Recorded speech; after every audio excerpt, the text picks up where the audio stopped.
Mistress sent affair photos to the pregnant wife. She divorced in tears, but the billionaire left in. At first, everything seemed picture perfect. A billionaire husband with a magnetic charm, a beautiful wife whose heart was brimming with devotion, and an empire that dazzled everyone who looked on. Yet hidden behind the marble walls and glittering soirees was a secret so devastating. It would tear their once happy marriage apart. The mistress, cunning and relentless, held the ace of spades, explicit photos capturing the husband's betrayal, and when she sent them to the unsuspecting wife, the world came crashing down in a spiral of heartbreak.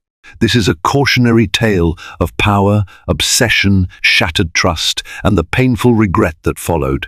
Ethan Sinclair was not just another billionaire, he was the billionaire, a prodigy whose business acumen transformed a modest family venture into a sprawling multinational conglomerate. Born into relative comfort, Ethan catapulted the Sinclair name to stardom when he developed cutting-edge technology platforms that disrupted industries ranging from finance to travel. By his 30th birthday, he had become a fixture on the covers of business magazines worldwide. Yet for all his financial triumph, his greatest achievement, he often claimed, was winning the heart of Olivia Mitchell. Unlike the glamorous socialites who competed for his attention at black tie events, Olivia's upbringing was comparatively humble. Her father, Harold Mitchell, was a retired music teacher, and her mother, Claudia, a homemaker who ran a small floral shop in their suburban neighborhood. Olivia majored in literature at a local university, harboring dreams of publishing her own poetry collection one day. She had never aspired to wealth or fame. In fact, if anything, she preferred quiet corners with her beloved books. They met at a charity fundraiser for an orphanage in Brooklyn. Ethan was the star donor, while Olivia volunteered as an event coordinator. She spilled punch on his tailored suit by accident. Mortified, she apologized profusely, but Ethan only laughed. The sparkle in her eyes and her genuine concern caught him off guard. Their conversation that night ran from art to philanthropy to the meaning of success, forging an instant, unlikely bond. A whirlwind courtship followed. Ethan whisked her away on spontaneous helicopter rides over Manhattan, strolled with her through Central Park at midnight, and even took time out of a crucial international deal to fly home early for her birthday. Olivia, in turn, introduced him to a side of life he rarely saw: picnics with her parents, homemade dinners without personal chefs, and hours spent reading to local children at the library. She grounded Ethan in a reality far more genuine than the glitz of his corporate world. They married in an intimate garden ceremony, under twinkling fairy lights, away from the paparazzi's usual haunts. Olivia wore a simple lace gown, Ethan a classic tuxedo. Harold Mitchell walked his daughter down the aisle, tears shining in his eyes. Guests recall that Ethan's vow, "I promise to shield you from all storms, as you have sheltered me from my own ambitions," was so heartfelt it left many wiping tears. The union seemed blessed, and for a time it was. In the early days of their marriage, they supported each other's dreams seamlessly. Olivia began drafting her first poetry collection, while Ethan expanded his company, Sinclair Enterprises, into new horizons. Together, they founded the Sinclair Mitchell Scholarship Program, enabling underprivileged students to pursue higher education. Their dynamic synergy made them a darling couple in philanthropic circles, the self-made billionaire and his compassionate, down-to-earth wife. When Ethan teased Olivia about traveling the world with him, she promised to, as soon as she finished editing her poetry manuscript. He adored her quirks, her need to rearrange the books on their shelf in alphabetical order, or the way she'd hum softly while stirring hot chocolate late at night. He declared to anyone who would listen that marrying Olivia was the best decision of his life. For a moment, it felt like a fairy tale that might never end. But cracks began to form beneath the polished veneer. With the success of Sinclair Enterprises came increasing demands on Ethan's time. The board pressured him to expand internationally, striking new deals in Asia, Europe, and the Middle East. His phone buzzed incessantly with urgent calls, his calendar brimmed with global summits and endless negotiations. Meanwhile, Olivia struggled with her writing. She found it difficult to focus in the penthouse's environment, where staff constantly roamed and the hum of city traffic never ceased. Hoping to find calm, she retreated into philanthropic engagements, organizing library benefits, collaborating with local poets, and volunteering at homeless shelters. Even though Ethan's business soared, he grew more distant. Late-night dinners became routine, with Ethan exhausted from back-to-back meetings. At times, she would wait up for him, only for him to send a last-minute text, "Working late. Don't wait for me." On free weekends, he often hopped on a private jet to meet potential investors in Dubai or Hong Kong. Despite his obvious stress, Ethan's eyes still lit up when he saw Olivia, but those moments were fleeting, overshadowed by endless responsibilities. Occasionally, tensions flared over trivial issues that once seemed insignificant. Olivia disliked how quickly Ethan brushed aside personal time in favor of lucrative deals. He, in turn, felt misunderstood, urging her to see that these deals secure our future. Despite their disagreements, they remained devoted in their own ways. Olivia would slip encouraging notes into his briefcase, reminding him to take breaks, while Ethan tried to sponsor literary events for Olivia's circle of writer friends. Their love remained intact but tested, and it was in this delicate state that a new figure entered the scene, Alicia Harrington, an ambitious marketing executive with a flawless resume and a knack for turning heads. She joined Sinclair Enterprises to lead global branding efforts. What began as a professional collaboration soon crossed boundaries that neither Ethan nor Alicia fully acknowledged until it was too late. Alicia was tall, poised, and radiated a confidence that bordered on arrogance. With a Harvard MBA and stints at international firms, she impressed everyone with her strategic acumen. But behind that polished exterior lay a woman who coveted power, and she spotted an opening in Ethan's life, particularly in his marriage's growing distance. At first, her interactions with Ethan seemed purely professional. They traded ideas about rebranding campaigns and new market penetrations.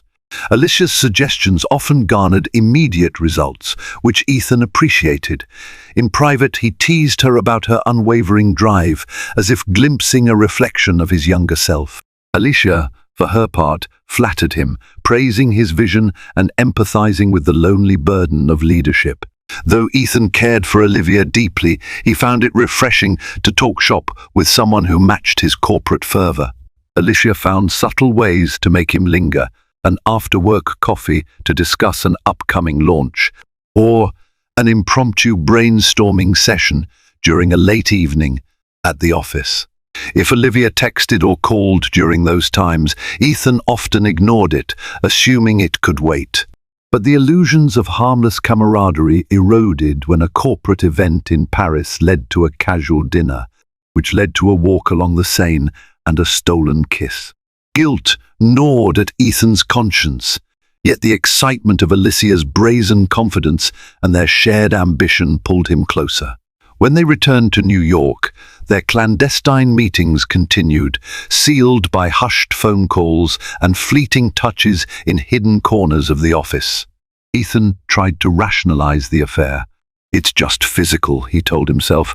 "Olivia is my real love." But Alicia wanted more.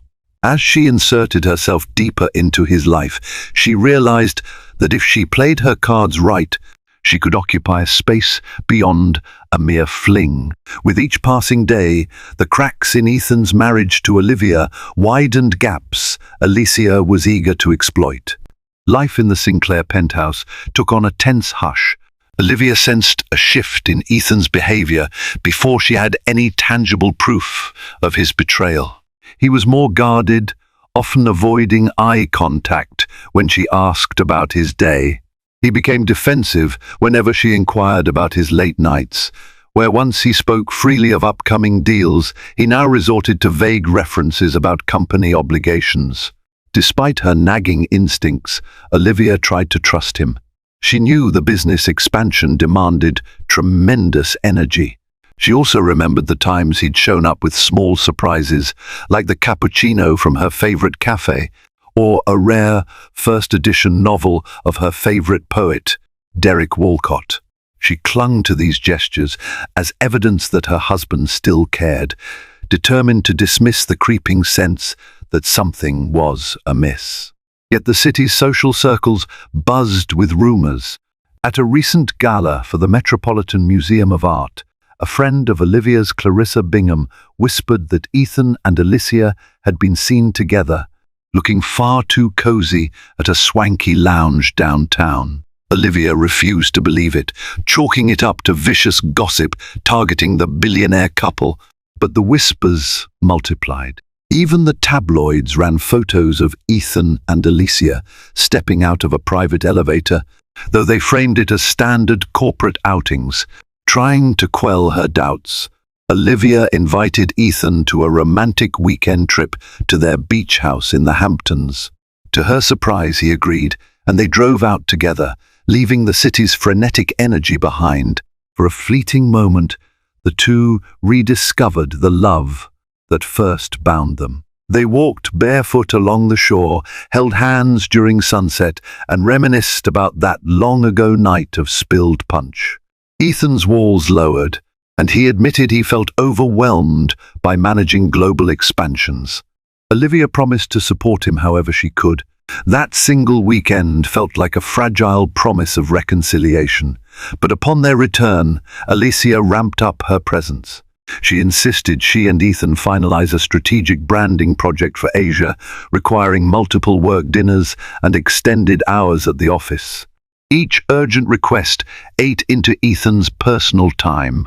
Soon, Olivia was once again falling asleep alone in the penthouse, her calls to Ethan going straight to voicemail.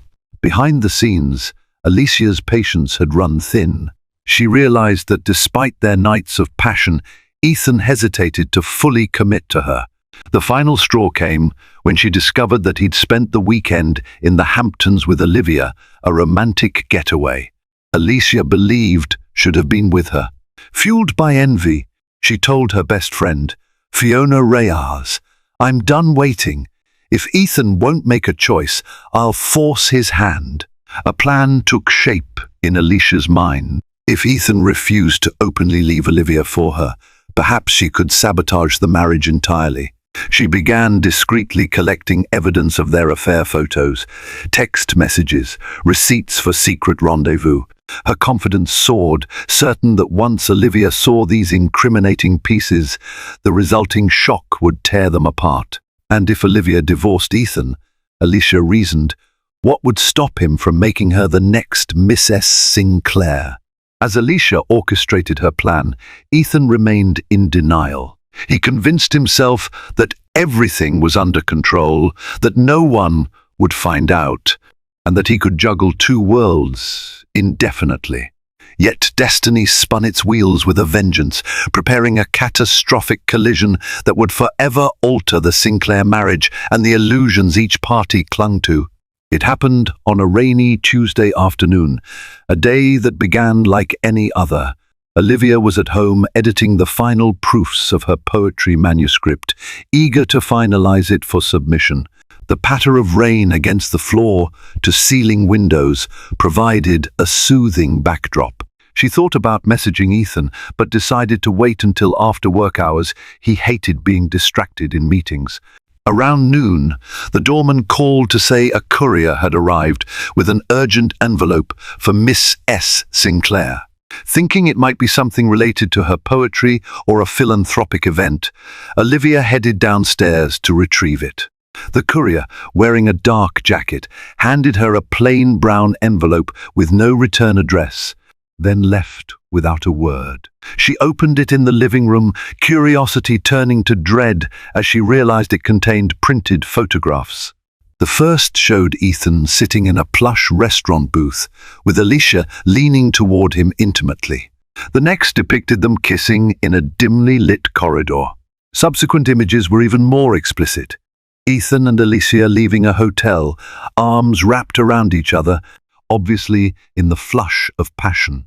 Accompanying the photographs was a short note scrawled in red ink, "Ask him about us." For several minutes, Olivia couldn't breathe. The world seemed to tilt, the edges of her vision blurring as she tried to process what she was seeing. Every photo hammered home the truth. Ethan was having an affair. This wasn't gossip or rumor. It was undeniable evidence. Her stomach twisted with nausea, her eyes burned, and her hands trembled so violently she nearly dropped the envelope.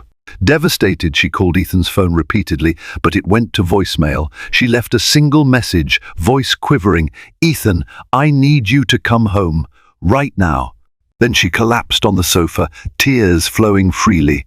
Fragments of their life together flashed through her mind: wedding vows, laughter on a beach, quiet moments cooking dinner, the philanthropic projects they championed, all overshadowed by these cruel images. Hours passed in agony before Ethan finally stepped through the door, drenched from the rain, clearly irritated. "What's so urgent?" he demanded, removing his coat. "I was in the middle of an important meeting. Couldn't this wait?" Olivia didn't speak. She simply handed him the envelope and watched as his face changed from annoyance to horror. His eyes darted between the photos, then up to meet her gaze. He tried to form words, but they stuck in his throat, silence stretched, thick and suffocating. She finally managed. "How long?" Her voice was frigid, each word laced with heartbreak. Ethan swallowed hard. "Olivia, she snapped. "Don't bother lying. You're with her, aren't you? These photos, why would someone send them to me?" He closed his eyes, shame crashing over him. "I'm sorry. I never meant for you to find out like this." Anger and sorrow battled within her. "You're sorry I found out, or you're sorry you did it." He tried to approach her, arms outstretched in a feeble attempt to comfort. "I still love you. It just happened." She stepped back, tears streaking her face. "No, it didn't just happen. You chose it. Chose her." A bitter laugh escaped her lips. "All this time I thought we just needed to reconnect, that we could fix things. Meanwhile, you were with Alicia behind my back." "Let me explain," he pleaded. "I love you, Olivia. I swear this." She cut him off, voice shaking. "I don't want to hear it." Turning on her heel, she fled to the bedroom, slamming the door. In that moment, Ethan understood that a monumental shift had just occurred. This was no petty argument. The sanctity of their marriage had been shattered, and he had no clue how to piece it back together. As the storm within the Sinclair penthouse raged, Alicia Harrington watched from a distance, confident her plan was unfolding exactly as intended. She had personally arranged for those photographs to be delivered to Olivia. Having grown tired of Ethan's hemming and hawing about leaving his wife, she believed forcing Olivia to see the affair was the quickest route to a breakup. And once Olivia was out of the picture, Alicia reasoned, Ethan would have no choice but to stay with her. Yet, Alicia's victory felt hollow. While she had expected Olivia's devastation, she hadn't quite anticipated the depth of Ethan's guilt and self-loathing. That very night, as he sat alone in his office, nursing a tumbler of whiskey, Alicia called him. Instead of relief, she heard despair in his voice. "Why would you do that?" Ethan demanded, sounding broken. Alicia feigned innocence. "Do what? I have no idea what you're talking about." He slammed his fist against the desk. Don't lie to me, Alicia. Who else would send those photos to Olivia? A tense silence, then Alicia's tone hardened. I had to make you see reason. You were never going to tell her. This charade couldn't go on forever. She deserved the truth, didn't she? Ethan's breath shook, anger and regret tangling in his chest. So you ambushed her? My wife, the woman I promised to protect. How could you be so cruel? Cruel? Alicia shot back. I've been patient, Ethan. Months of stolen weekends, watching you pretend you still had a perfect marriage. I won't be sidelined anymore. They lapsed into another silence. Alicia pressed on, voice steely. Now that everything's out, we can move forward. You'll divorce her, and we can finally be together in the open. Ethan recoiled at her words. For the first time, he saw Alicia's ambition laid bare. I never promised you that, he whispered. I never said I'd leave Olivia. Her voice turned cold. It's your only choice now. Olivia will divorce you, she's no fool. And I won't accept living in the shadows. You can't have both of us. With that, she ended the call, leaving Ethan alone in a sea of turmoil. He stared out the window, city lights twinkling mockingly, reminding him of the empire he'd built. An empire he now risked losing. Corporate deals, philanthropic endeavors, none of that gave him comfort.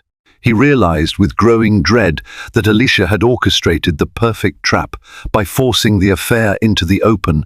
She had made it nearly impossible for him to salvage his marriage.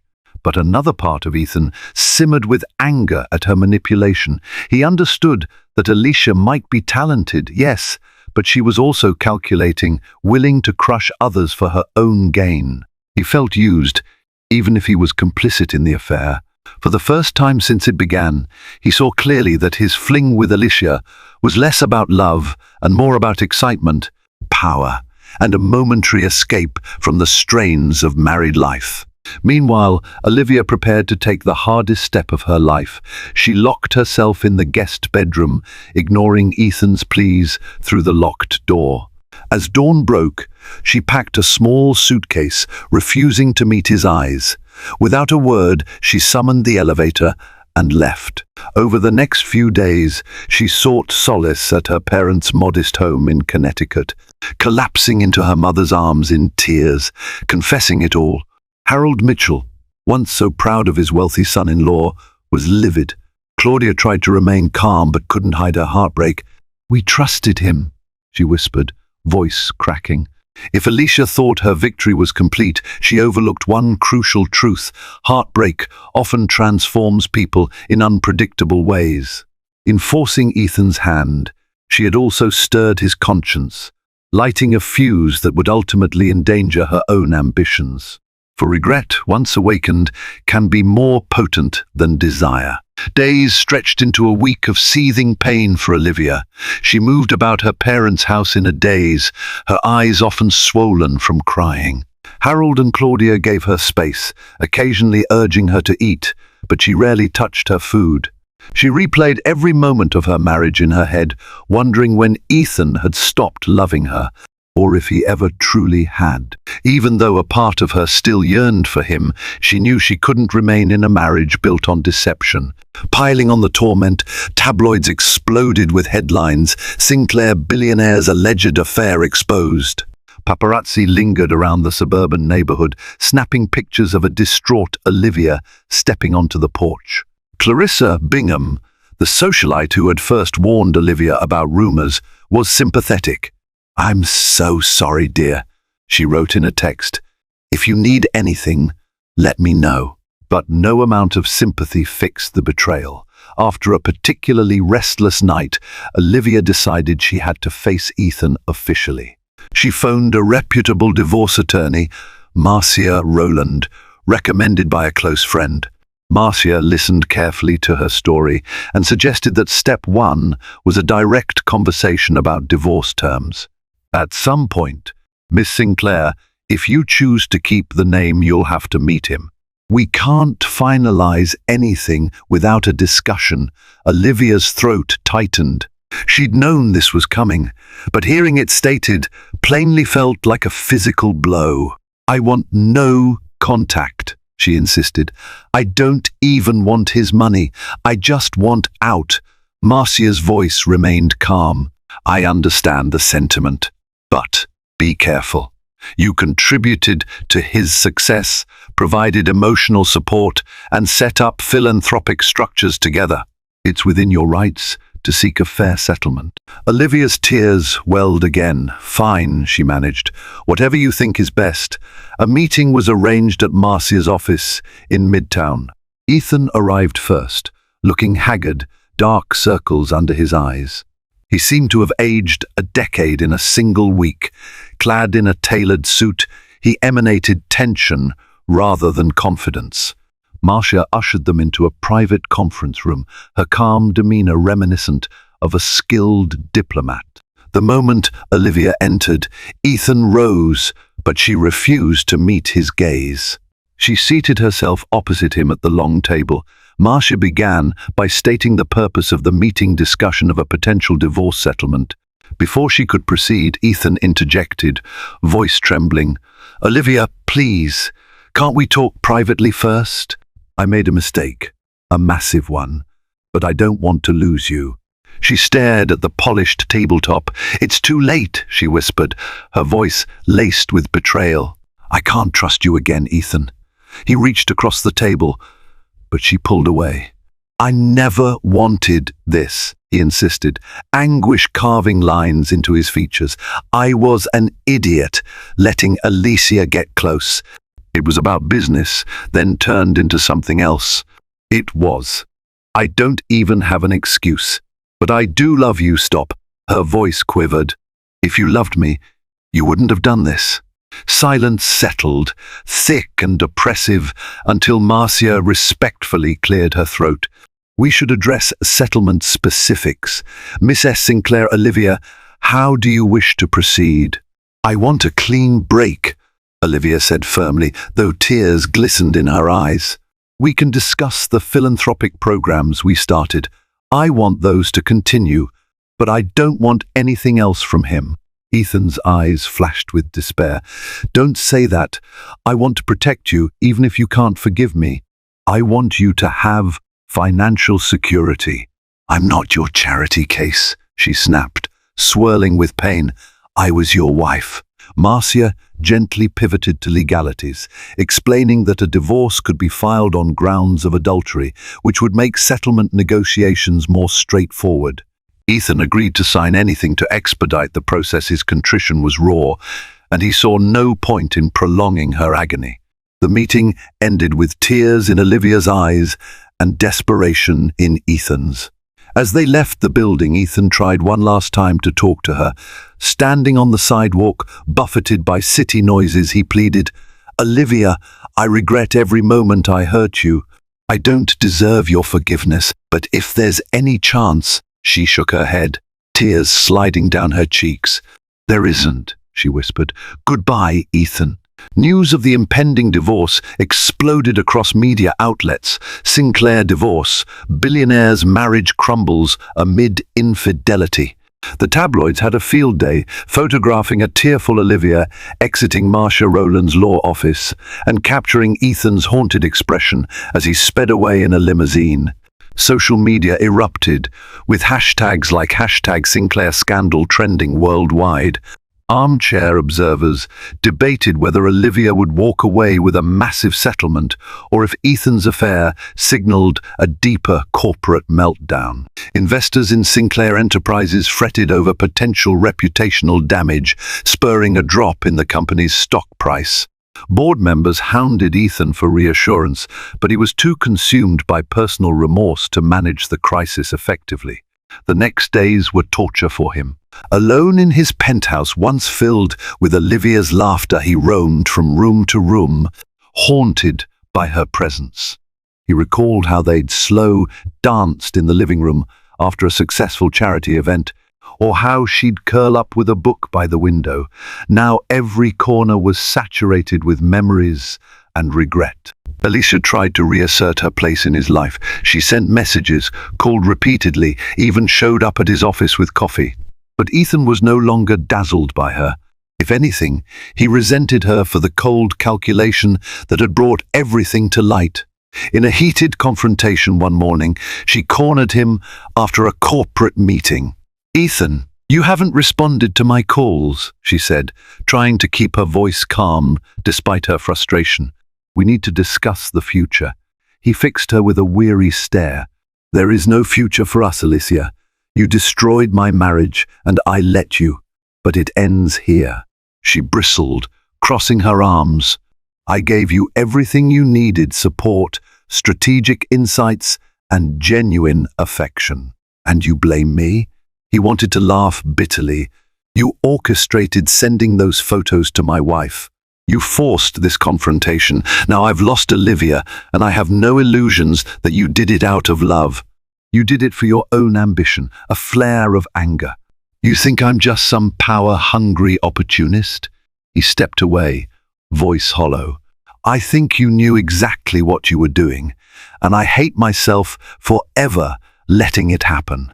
For the first time since the affair began, Alicia realized that Ethan would never see her as a genuine partner. Her plan had backfired. While she may have succeeded in tearing Ethan and Olivia apart, she had lost his trust and affection in the process. She stormed out of the office in a cloud of fury, leaving Ethan to sink deeper into self-loathing. Amid this chaos, Olivia quietly finalized her divorce proceedings. Marcia hammered out a settlement that granted Olivia continued oversight of their joint philanthropic ventures, but little else. She made it clear she didn't want to be tied financially to Ethan any more than necessary. She moved out of her parents' house, hoping to find independence in a modest apartment in Brooklyn. Her close friend, Annika Monroe, helped her search for places and supported her emotionally. In the wake of heartbreak, Olivia found herself ironically freer than she'd been in years. Freed from the expectations of being the perfect billionaire's wife, she decided to focus on her writing again, channeling her anguish into poetry that crackled with raw emotion. She was determined to reclaim her identity, even if it meant forging a new path in the wreckage of her marriage. Even as the divorce advanced, Ethan battled a storm of regret and emptiness. He struggled at the helm of Sinclair Enterprises, normally a role he relished. His executive team and board members whispered about his erratic behavior, cancelled meetings, and overall disengagement. The media's ceaseless coverage only worsened matters. While his net worth remained astronomical, the intangible pillars of respect and stability were eroding. One early morning, he found himself at the office, slumped over his mahogany desk. Papers about mergers and expansions lay untouched as he scrolled through old photos on his phone, images of him and Olivia smiling at a charity event, selfies on a yacht trip, snapshots from their wedding day. The pain was suffocating. In that moment, he realized just how much Olivia had been the anchor of his life. "How could I have been so blind?" he muttered. His personal assistant, Jordan Turner, hesitantly knocked on the open door. "Sir, are you all right?" Ethan rubbed his tired eyes. "I'm fine, Jordan." Jordan stepped in, voice low with concern. "Forgive me for speaking out of turn, but you haven't been yourself. The team is worried. You have a conference call with the Tokyo branch in 10 minutes. Should I reschedule?" Ethan let out a shaky breath. No, I'll handle it." He paused, suddenly feeling a surge of responsibility. "I built this company. I can't let it collapse." He nodded at Jordan. "Thank you." Throughout that day, Ethan forced himself to function, attending video conferences and discussing potential deals. Yet even in moments of relative normalcy, a hollow ache pervaded. He realized that the single-minded pursuit of success had contributed to neglecting the one thing he should have cherished most: his marriage. Meanwhile, in her new Brooklyn apartment, Olivia gradually picked up the fragments of her life. She leased a small place on a quiet street lined with brownstones. It was a far cry from the luxurious penthouse, but it offered her a sense of peace. she desperately needed. Surrounded by her beloved books, she immersed herself in writing. Poetry became her solace, each line a confession of heartbreak, betrayal, and the faint glimmer of hope that maybe, just maybe, she could find herself again. Her parents visited occasionally, bringing homemade meals and moral support. Harold Mitchell looked around her humble living space and said softly, "Olivia, we want to help you financially. You shouldn't have to struggle. Let us." She shook her head, gently refusing. "I'm all right, Dad. This is my choice. I need to stand on my own." He sighed, eyes brimming with compassion, but he respected her wish. Claudia hugged her daughter, tears in her eyes, wishing she could soothe this hurt. After they left, Olivia found a small envelope on her table. Her father must have slipped in some cash anyway. She smiled wryly. Parents never stop caring, she thought. Occasionally, social media bombarded Olivia with sensational headlines about the billionaire's fall, featuring pictures of Ethan looking distraught or Alicia gliding into exclusive events. She tried to avoid reading them, but sometimes it was impossible to escape. The pang of seeing Ethan so broken tugged at her heart despite everything he'd done. Yet the anger and betrayal lingered, a constant reminder that he had shattered her trust. During these lonely nights in Brooklyn, she poured her soul into verse, capturing her internal battle. "I still taste your memory in the hush of midnight, but the flavor has soured, leaving echoes that burn." She wrote until her eyes blurred, letting tears blot the ink. In time, she began to see that heartbreak had also granted her creative wings, a strange alchemy of pain and artistry. 2 months after the scandal erupted, the divorce proceedings were nearing completion.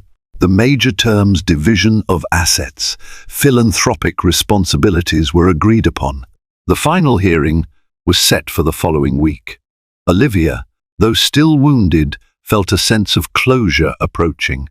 She fantasized about the day she could sign the papers and finally walk away from the Sinclair chapter of her life.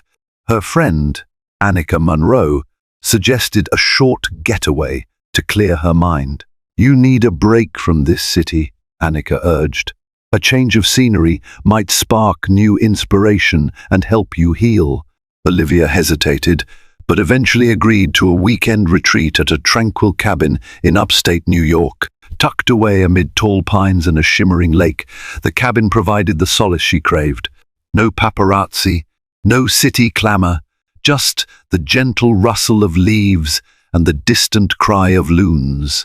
She sat on the porch, sipping tea, her notebook perched on her lap. For the first time in months, she felt her breathing slow, her mind quieting. On the second day, she decided to wander down a nearby trail, camera in hand, hoping to capture nature's beauty. She ambled along, pausing to photograph wild mushrooms and the sun filtering through the canopy. Rounding a bend, she nearly collided with someone coming from the opposite direction. Apologizing, she looked up to see a man with salt and pepper hair and a kind smile. He wore a flannel shirt and carried a walking stick. "Sorry," he said, stepping aside. "Didn't mean to startle you." "It's okay," Olivia replied, regaining her composure. They introduced themselves. He was Dr. Alan Brooks, a local veterinarian out for a hike. Something about his warm demeanor put Olivia at ease. They chatted about the area, nature photography, and how a break from city life did wonders for the soul. Sensing her sadness, Dr. Brooks gently inquired, "You seem like you're carrying a heavy heart. If you need a kind ear, I'm here." Surprised by his empathy, Olivia gave a small nod. She wouldn't spill her entire marital crisis to a stranger, but a brief conversation felt therapeutic. "It's been a challenging time," she admitted. He nodded sympathetically. "I've learned that sometimes we have to step away from the noise to find ourselves again. It's not running away, it's finding clarity." His words resonated. They strolled together for a bit, discussing life's twists. Olivia found herself smiling for the first time in weeks, as if the world held a bit more color.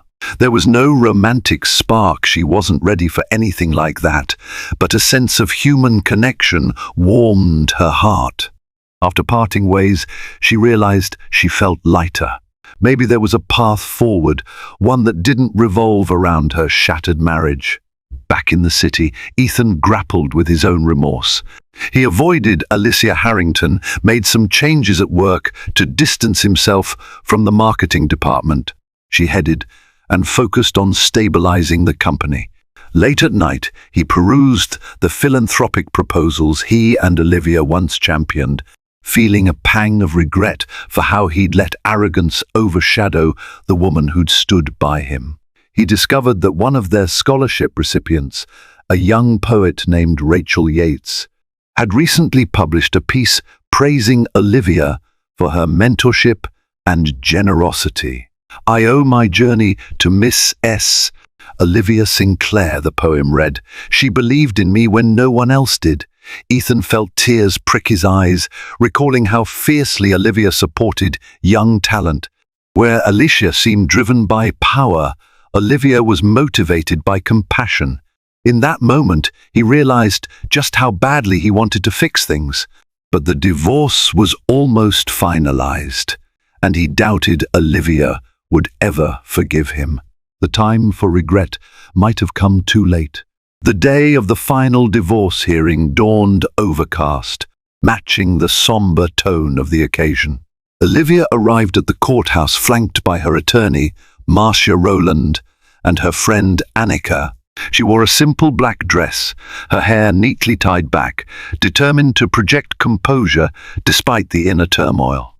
Ethan was already there, pacing the corridor, flanked by his legal team. He looked up when Olivia entered, his gaze filled with longing. She offered him a polite nod, nothing more. The bailiff called them into the courtroom, a modest space with wooden benches and scuffed floors far from the grand settings to which the Sinclairs were accustomed. Judge Lorraine Whitmore presided, her expression sympathetic yet firm. "We're here to finalize the dissolution of the Sinclair marriage," she began, reviewing the documents before her. Ethan and Olivia were asked to confirm the settlement terms, which included Olivia's retention of oversight for their philanthropic foundations, minimal spousal support that she insisted upon only for practical transitional reasons, and division of personal assets. Each answered with a measured "Yes, Your Honor," or "No, Your Honor," as appropriate. The judge took note of Olivia's desire to resume her maiden name, Mitchell, though she hadn't yet decided if she'd do so for professional reasons. Finally, Judge Whitmore fixed them both with a compassionate gaze. "I see many divorces come through this courtroom. It's always painful, but sometimes necessary. I hope in time you can both find peace." Ethan's lawyer signaled that Ethan wished to speak. The judge allowed it. He rose, voice quivering slightly, and addressed Olivia directly. "Olivia, I'm sorry.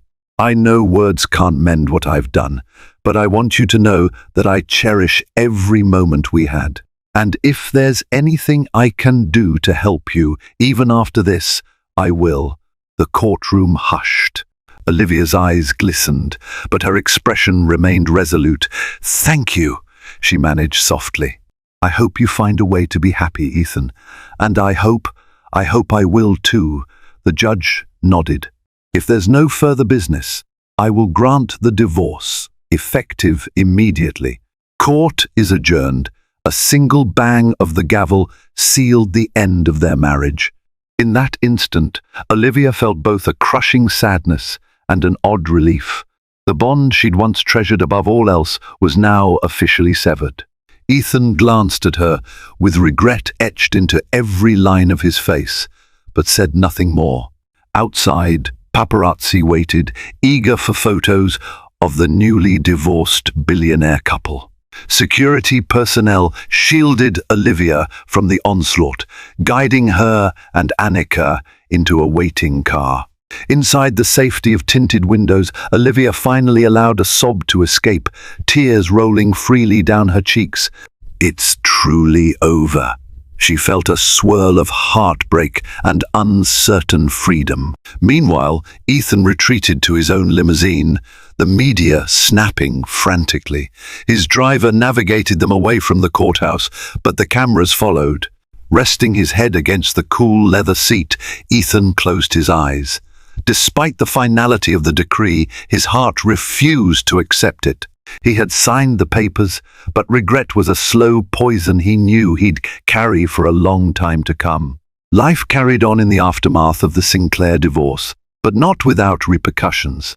For Olivia, days felt strangely open. She poured her energy into philanthropic projects and writing. The heartbreak lingered, but she found solace in finishing her manuscript, finally sending it to a publisher. Annika, along with a handful of supportive friends, encouraged her to keep moving forward. For Ethan, the separation marked a tumultuous period of self-reflection. He went through the motions of managing Sinclair Enterprises, but the spark that once fueled him had dimmed. Ironically, the board was pleased he'd severed ties with Alicia Harrington, whose reputation as a conniving figure had begun to surface. Rumors circulated that Alicia had tried to push for a senior executive role, only to be rebuffed by the board, who deemed her methods too aggressive. In fact, Alicia's downfall was swift. Other employees began speaking up about her manipulative behavior, pressure tactics, backhanded threats, and questionable expense reports. Under scrutiny, Alicia resigned, leaving Sinclair Enterprises in disgrace. She attempted to contact Ethan one last time, claiming to be a scapegoat. He refused to take her calls, wanting nothing more to do with the woman who had shattered his life. With Alicia's exit, Ethan hoped for some semblance of normalcy. But the penthouse remained a hollow shell, the atmosphere heavy with regrets. Sleep eluded him, and he often found himself pacing the halls at odd hours. Even driving by the places he once frequented with Olivia, a small cafe in Soho, the library branch they supported reopened old wounds. "This is what I deserve," he mused, acknowledging the pain as penance. In an effort to salvage a piece of his conscience, Ethan immersed himself in philanthropic work. He visited homeless shelters at night, donating discreetly. He volunteered time at a local youth center, remembering how Olivia loved working with children. But the more he tried to do good, the more he felt the weight of her absence. Each act reminded him of the partnership they once shared.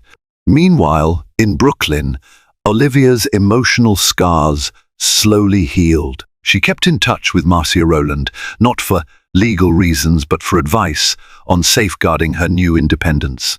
Her writing blossomed, and she tentatively started forging friendships outside her old circle.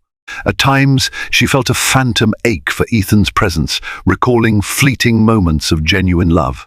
"I can't cling to those," she reminded herself. He betrayed that love. Neither of them realized that destiny still had some final threads to weave.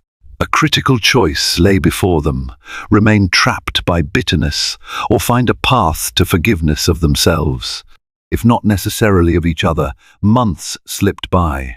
Olivia received good news. A respected independent publisher accepted her poetry manuscript, praising the raw, emotional depth. Overjoyed, she dedicated the collection to her parents and to anyone who has ever loved and lost. She found a small sense of purpose in sharing her story through verse, hoping it might resonate with readers who had experienced betrayal. Meanwhile, Ethan began working with a career coach at the suggestion of the board.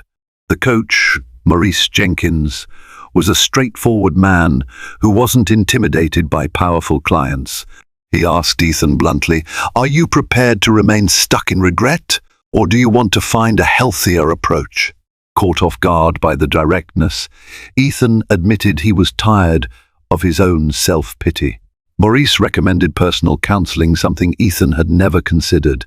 Desperate for relief, Ethan agreed. Therapy sessions peeled back layers of guilt, reminding him that while he couldn't undo the past, he could learn from it. He realized how deeply he'd neglected his marriage in pursuit of success, then allowed desire and ambition to spiral into betrayal.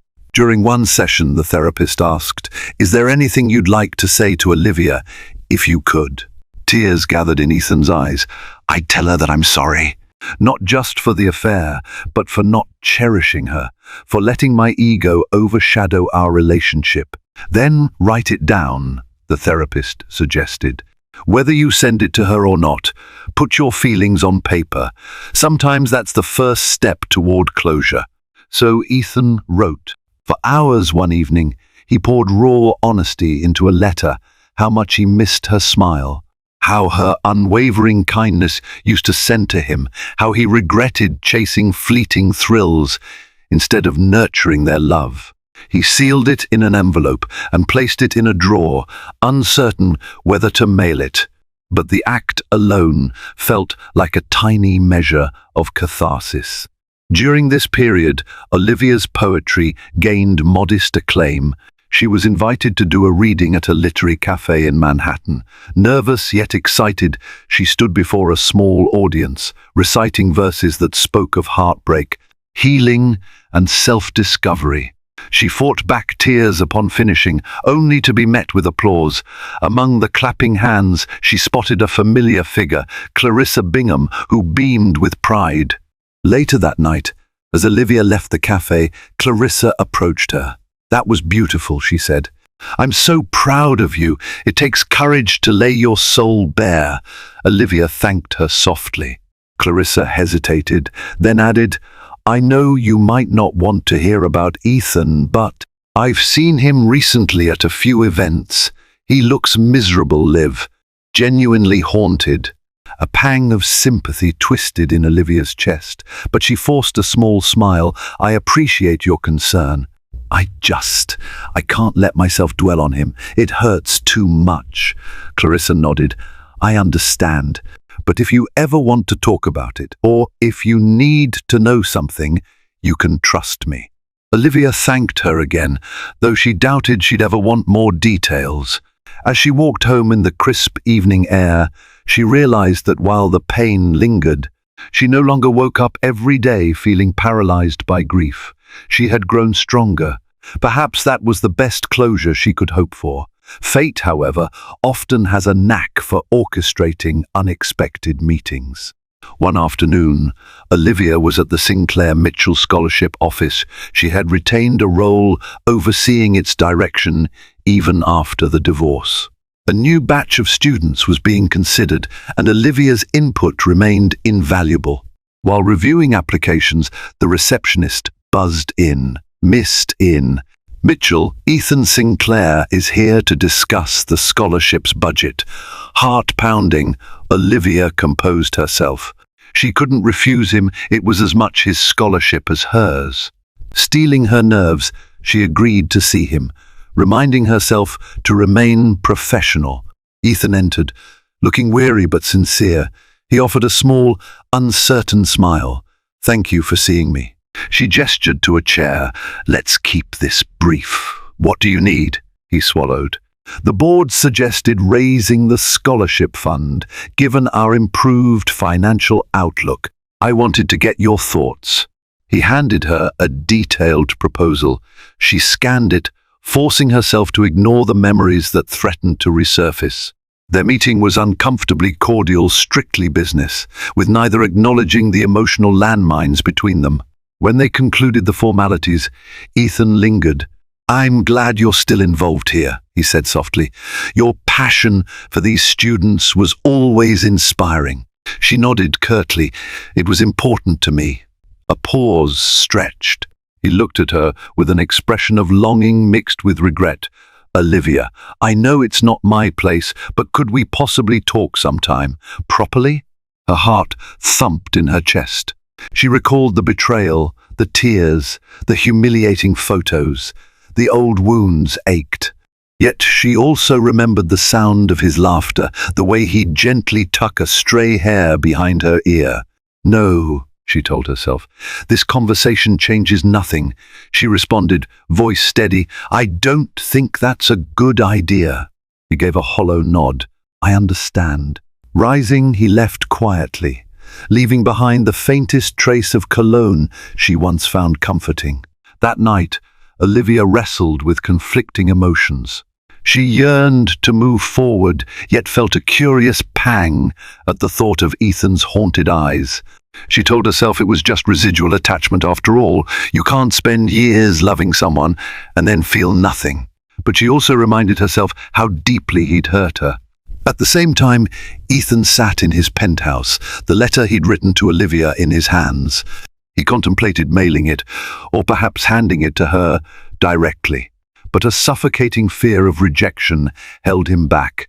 Instead, he stowed it away again, uncertain if they'd ever speak freely about their heartbreak. Weeks turned into months, and life progressed.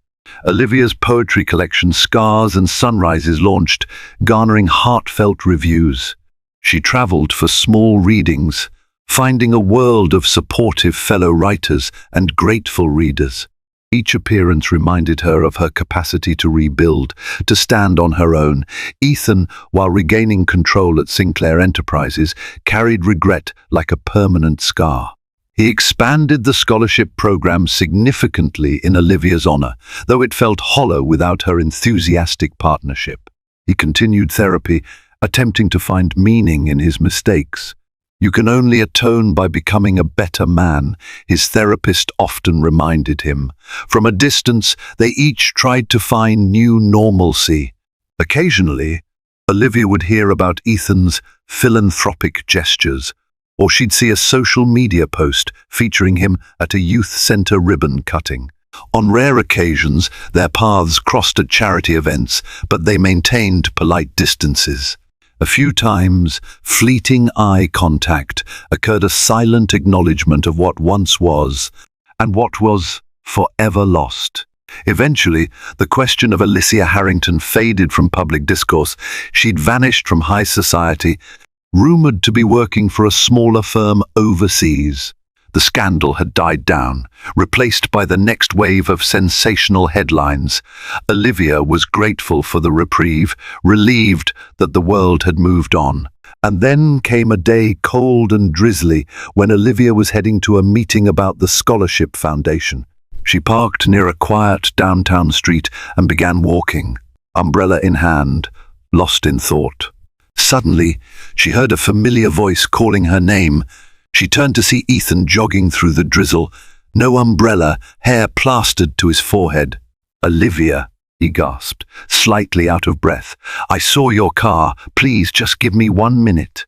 Her instincts told her to keep walking, but something made her pause. Raindrops pattered around them, the city a grey blur. She waited, silent, as he caught up. He took a moment to steady himself, blinking away rain. "I've been wanting to talk to you for so long," he said, voice raw. "I know I have no right to ask, but can we get coffee? Just coffee, to talk." She searched his eyes, seeing genuine contrition. Memories of his betrayal still flared, but time had softened her rage, leaving behind an ache that had begun to mend. With a sigh, she answered, "All right, 1 coffee." They ducked into a nearby cafe, shaking off water. Settling at a small table by the window, they ordered cappuccinos, a shared memory of simpler times. He looked at her, voice trembling. "You look well." "I'm glad." She nodded, swirling her cup. "I'm doing better. I've been writing, traveling a bit, rebuilding." He fiddled with his jacket zipper. "Anxious." "I'm glad," he repeated. "I never wanted to see you destroyed. He stopped, struggling for words. "I just want you to know. I regret everything." She studied him, noticing the darkness beneath his eyes and the subdued manner that replaced his once cocky confidence. "I believe you," she said quietly, "but regret doesn't fix the past." He nodded, pain etched on his face. "I know. If I could turn back time." "You can't," she interjected, though her tone was gentler than before. "We both have to live with what happened." They sipped coffee in silence for a moment, the warmth offering fleeting comfort. Ethan cleared his throat. "I'm not asking for forgiveness or for you to come back, but I wanted to apologize properly. I was selfish and foolish. You deserved so much better." Olivia's throat tightened. She thought of how deeply she once loved him, how she believed they'd grow old together. Despite her heartbreak, she found herself saying softly, "Thank you for saying that." Rain continued tapping on the window as they spoke, unhurriedly revisiting old wounds. She shared how devastated she felt receiving those photos, how betrayed and humiliated. He listened, tears in his eyes, acknowledging every failure.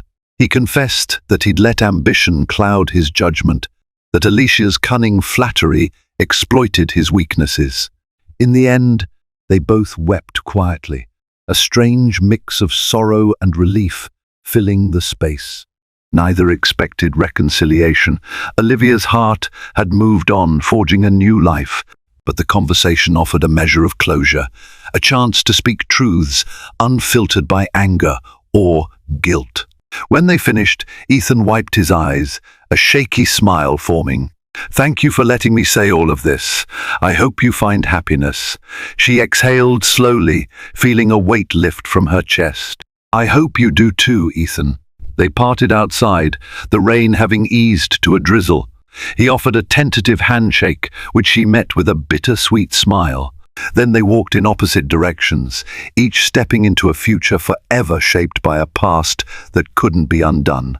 Even the glimmer of unimaginable wealth can't shield a marriage from the brutal truth of betrayal. In the aftermath of scandalous affair photos sent by a cunning mistress, Olivia Mitchell divorced her billionaire husband, Ethan Sinclair, in a torrent of heartbreak. Yet the pain became a catalyst for both of them. Olivia found solace in her poetry, rekindled her spirit, and forged a new path. Ethan confronted the hollow consequences of his ambition, grappling with remorse that no fortune could erase. While they parted ways, a single, rainy day conversation allowed them to release old grudges and acknowledge their shared past with honesty.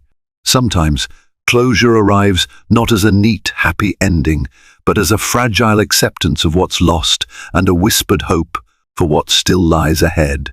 If you were moved by this tale of heartbreak, regret, and resilience, please like this video, share it with friends who love a good drama, and subscribe to our channel for more stories that explore the powerful bonds and breaks of the human heart. Thank you for watching.